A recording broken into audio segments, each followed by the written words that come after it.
Completo a tua fase e diz assim pra gente qual a tua percepção desse encontro do debate de hoje. Boa noite, meu nome é Kátia Regina Giordano Schlindwein, eu sou da 9ª fase de Direito aqui da Unifep. Então, nós tivemos esse encontro maravilhoso hoje, essa palestra. Anotei algumas coisas, para me certificar da pesquisa, para fazer mais um adendo, né, e contribuir para isso, né? Então, por exemplo, da doutora Marina, ela falou da experiência de vida dela, né? Olha que coragem, né? Trazer isso para a mídia, para o público, e com isso a gente engrandece também os nossos conhecimentos e o procedimento correto, né? De quando nós, como operadores do direito, vamos encontrar essa situação, uma pessoa conhecida, um vizinho. E depois, quando a doutora Pimentel falou sobre a violência no âmbito rural, aí nos faz reportar lá para a minha infância de algumas situações que a gente via no vizinho, às vezes até em casa, né, com os nossos avós, e que tudo isso era tido como normal, né? Aí depois vem a doutora Poliana, minha querida professora. Um beijo, professora Poliana, eu te amo muito. Então, ela também falou da lenda do direito penal na faculdade, porque a professora Ana Selma já falava dessa lenda, né? E olha que maravilhoso hoje chegar à conclusão de que virou amor, né? Até fiz um coraçãozinho aqui, ó. Virou amor quando a doutora Poliana falou, né? Então, e ver todas essas mulheres falando na mesma direção, né? Então, o objetivo, com certeza, dessa noite foi alcançado, né? Foi um sucesso. Muito obrigada. A gente que agradece. Não precisa pegar, pega só ele. Não, pega só ele, é melhor pra mim. Tá. Você poderia falar pra gente, então, essa experiência de você ser o único homem a participar hoje, né, nesse debate tão belíssimo, tão bonito desse livro, e também sobre a experiência de você escrever o artigo, o tema que você trouxe, a importância de estar discutindo essas temáticas? Bem, a experiência é uma experiência ímpar, né? É evidente que muitas vezes assim a gente até se sente um pouco, não vou dizer, pisando em ovos, né? Porque culturalmente há uma situação de machismo em todas as áreas, né? E não deixaria de ser diferente aqui. Mas é um tema belíssimo, né? Principalmente nessa semana, nessa época, né? Com relação à violência de gênero também, que não é só com relação às mulheres, evidentemente. Que não, né? Mas é com todas essa questão de gênero, homem, mulher, transexual, enfim, e tudo mais. Mas é uma experiência ímpar. O meu artigo especificamente ele tentou tratar alguma das poucas questões que a gente vê, ou, aliás, diante de uma experiência que a gente vê no dia a dia da advocacia, né? Que são essas mentiras que os homens contam no processo de divórcio, com o objetivo de manter, né, uma relação aí forçada ou até violenta, enfim, sem que sofra as suas consequências ou que tenha, enfim, o próprio casamento, né? Como eu disse, né, na exposição, o desafio é muito grande, né? Seja para os homens, seja para as mulheres, mas na sociedade em geral, para que todas essas mazelas ou esses problemas eles possam ser superados e a gente possa então conviver numa sociedade mais justa e mais igualitária para todos. Muito obrigada, tá? E parabéns pelo trabalho. Eu que agradeço. Eu prefiro. Professora, fala um pouquinho pra gente da experiência de você mediar esse debate de hoje e de estar apresentando pesquisas e temas tão importantes para a gente discutir enquanto sociedade e aprender tanto nesse contexto que a gente vive, né? E um pouco também dessa experiência do seu artigo. Foi muito gratificante ser convidada para poder mediar o evento de hoje. Foi a primeira vez, né, que eu mediei, então gostei bastante. Sobre a obra, temas de direito criminal, reflexões sobre violência de gênero, como eu falei, é uma obra muito linda, tem vários artigos relevantes. Com bastante crítica para a nossa sociedade, uma crítica social, né? O meu artigo especificamente, ele fala sobre a desigualdade no cárcere feminino, sob a ótica dos direitos humanos. Então, traz essa reflexão de que os presídios foram feitos por homens e construídos para homens e nós, mulheres, ficamos com as sobras, né? Com a adaptação quase que precária desse presídio, né?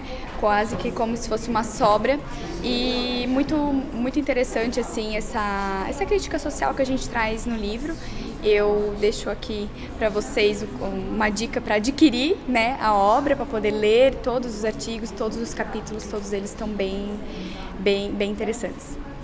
Obrigada. De nada. Poliana, Olá. você poderia falar para a gente um pouquinho da experiência sua, da escrita desse artigo e também da importância dessa discussão na sociedade, né, de temas tão relevantes?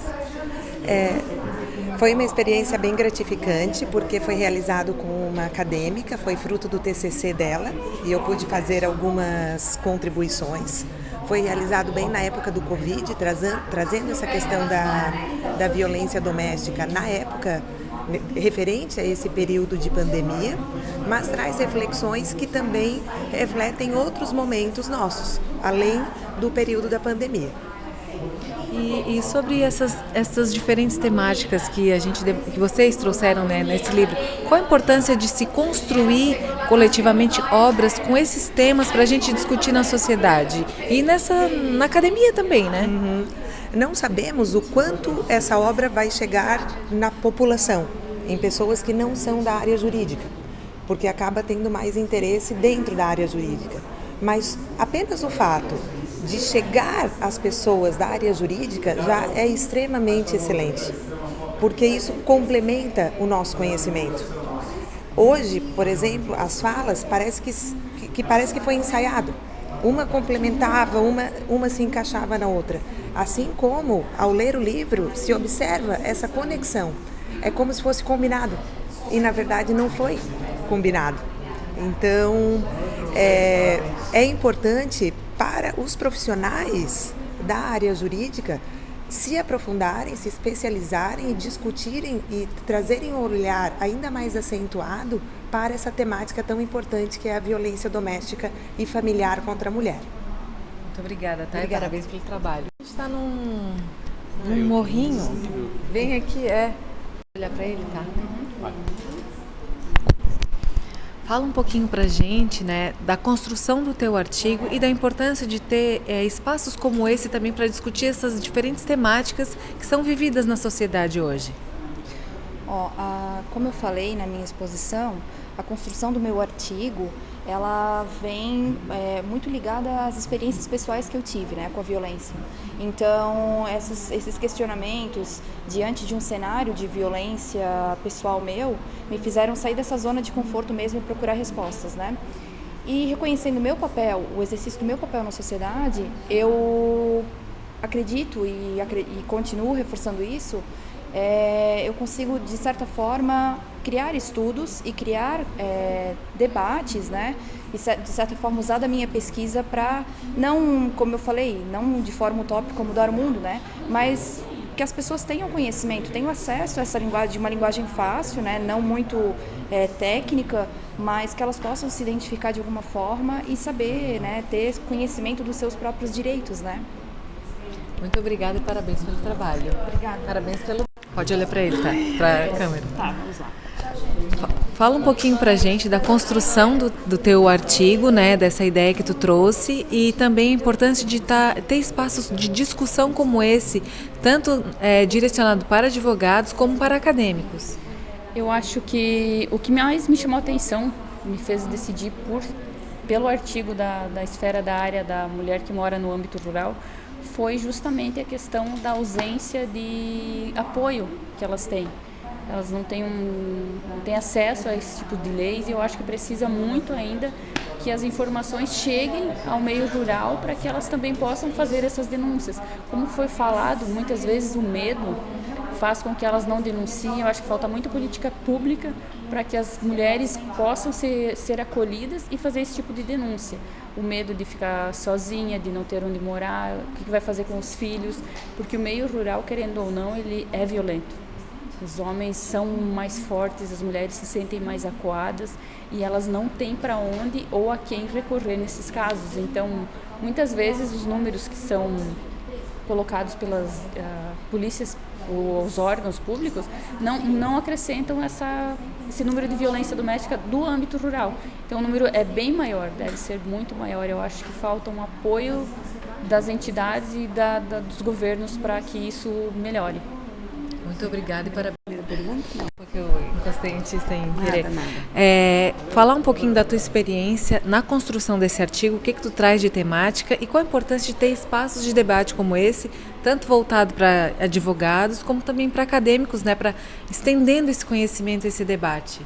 Bom, o que eu trago para esse debate e também para o meu artigo, na contribuição do livro, é estudar o criminoso, o crime, a vítima e a sociedade. Porque se a gente tem um estudo amplo, nós conseguimos entender por que o criminoso cometeu o crime, por que a sociedade revitimizou a vítima e por que a vítima permitiu com que chegasse ao ponto que chegou. E também trago no âmbito da vitimização primária, que é o agressor, que é a violência direta ou indireta com o agressor, a violência secundária e a violência terciária.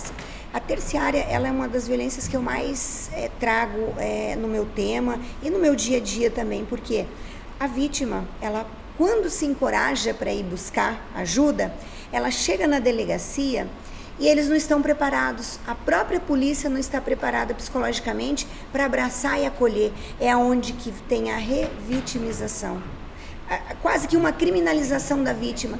Perguntas como: o agressor te obriga a fazer sexo?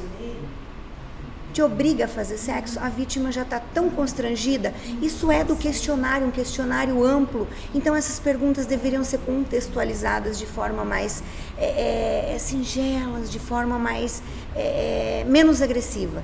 Então, para mim, apesar de ser advogada de defesa, eu também sou advogada de acusação. Pro bono, de 10% a 20% da minha contribuição, do meu rendimento anual, eu faço pro bono para quê? Para ajudar as vítimas, que elas não têm apoio do Estado, não têm apoio da delegacia. A promotoria, muitas vezes, não todos, tem promotores bons, mas nem todos os promotores vão até a casa da vítima, colher depoimento, não sabem o que aconteceu com a vítima, onde aconteceu. Eles pegam os depoimentos da polícia e colam numa denúncia. Mas não é só isso que a polícia falou, porque nem a própria polícia às vezes vai até a vítima. É a vítima que foi para o hospital e do hospital eles foram para o hospital colher o depoimento. Então essa contextualização toda de amparo e abraço à vítima de violência doméstica, não só agressão física, psicológica, patrimonial, sexual, esse contexto todo de violência, eu trago de uma forma sucinta, mas de uma forma muito bem esclarecida, que existe, e se a gente deixar, elas não vão parar de crescer. E é isso que eu tento trazer nesse meu artigo e tento trazer com a minha contribuição profissional e pessoal também para a nossa sociedade.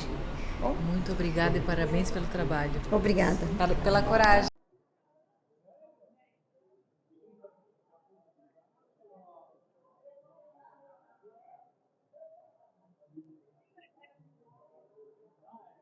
Ele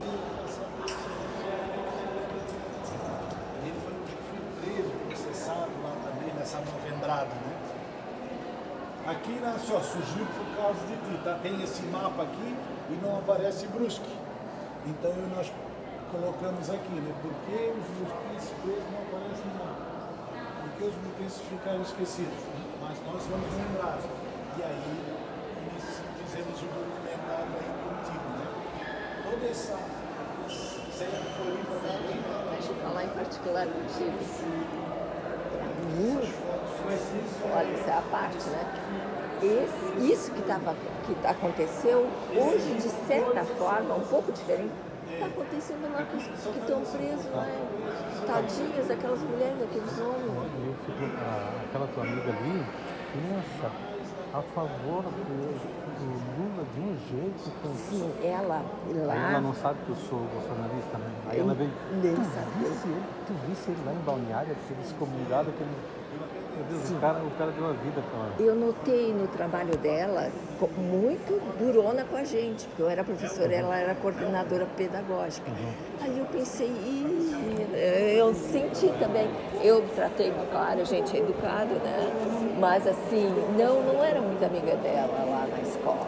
Então eu notei, só que eu não sabia hoje. Sim, eu notei.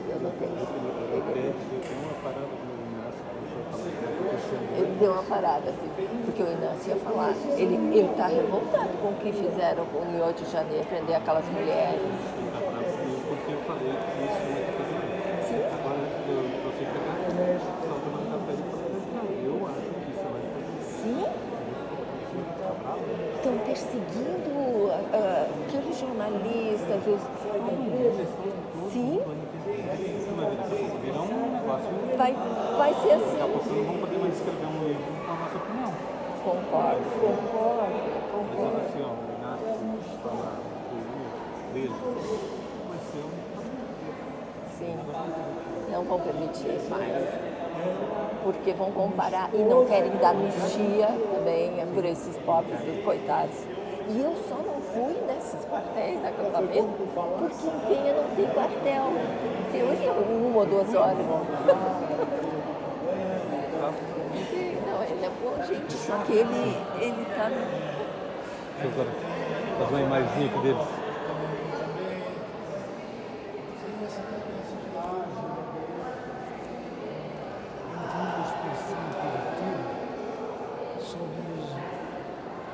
Tortura, né? Uma vez, mas era uma exposição da época do nazismo. Lá tem eles têm lá, né? Não. Um museu, não é? Um museu do Holocausto, Curitiba, diz que tem aí. Em São Paulo tem um. Eu não sei se era museu, era uma exposição. Uma exposição. Tem um muito bonito em São Paulo ali. Aí aqui é uma foto, né, que eu peguei, deve ser São Paulo, Rio, não sei. E aqui é o AI-5 que eu...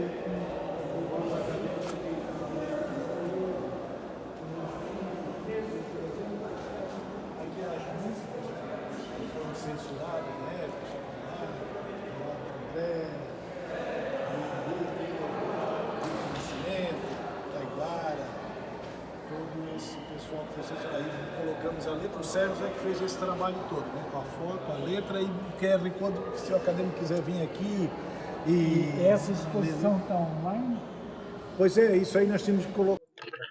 Vocês estiveram aqui, tá bom?